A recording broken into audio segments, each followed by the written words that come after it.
యాసంగి విత్తనాలు వేసిన నాడే మక్క పంట ఎంత వస్తుంది, సన్ఫ్లవర్ ఎంత వస్తుంది, వరి ధాన్యం ఎన్ని లక్షల టన్నులు ఉత్పత్తి అవుతుందని చెప్పి అంచనా ఉంటుంది. వ్యవసాయ శాఖ అంచనా ఇచ్చిన తర్వాత సివిల్ సప్లైస్ డిపార్ట్మెంట్ కానీ ప్రభుత్వం కానీ తార్పాలిన్ ఎన్ని కావాలి, గన్ని బస్తాలు ఎన్ని కావాలి, హమాలీలు ఎంతమంది కావాలి, గోడౌన్లు ఎన్ని లక్షల టన్నులకు నిల్వ పెట్టే గోడౌన్స్ కావాలి, ఇవన్నీ కూడా అంచనా వేయాలి.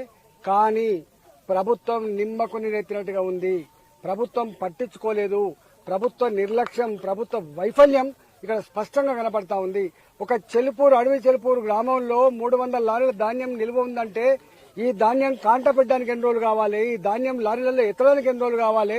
ఇవాళ రైస్ మిల్ దగ్గరికి పోతే తడిసిందని, మొలకలు ఎత్తిందని, రంగు మారిందని ఇవాళ క్వింటాలకు 10 కిలోలు కట్ చేసేటువంటి దుస్థితి వస్తే ఇవాళ రైతులు కన్నీరు ముని అవుతున్నారు.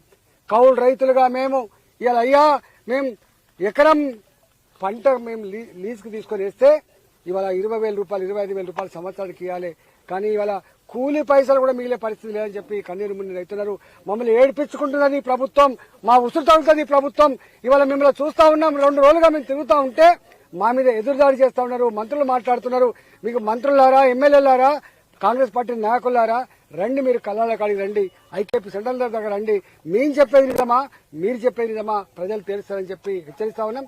ఇలా బుకాయించే ప్రయత్నం చేసి, కేసులు పెట్టే ప్రయత్నం, మీరు బదిలిచ్చే ప్రయత్నం తాత్కాలిక చేస్తారు కావచ్చు, కానీ రైతులు గుండెల్లో పెట్టుకుంటారు. ఆనాడు సంఖ్యలు వేసినటువంటి కేసీఆర్ ప్రభుత్వానికి ఎట్లా బుద్ధి చెప్పిందో ఇవాళ కేసులు పెట్టి బెదిరించి అదరగొట్టేటువంటి మీ ప్రభుత్వానికి కూడా తప్పకుండా బుద్ధి చెప్పే రోజులు వస్తాయని చెప్పి హెచ్చరిస్తా ఉన్నాం. మేము నెత్తి మీద కాలం వచ్చింది.